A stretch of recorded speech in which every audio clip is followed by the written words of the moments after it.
टांगण वंदिन चरण डोळ्यान पाहिन रूप तुझे प्रेमे अलंगिन आनंदे पूजन भावे वाळीन म्हणे नावा त्वमेव माता पिता त्वमेव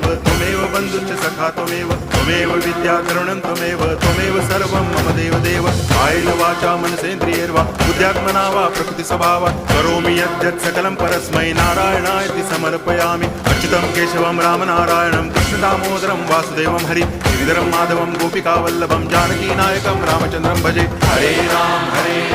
राम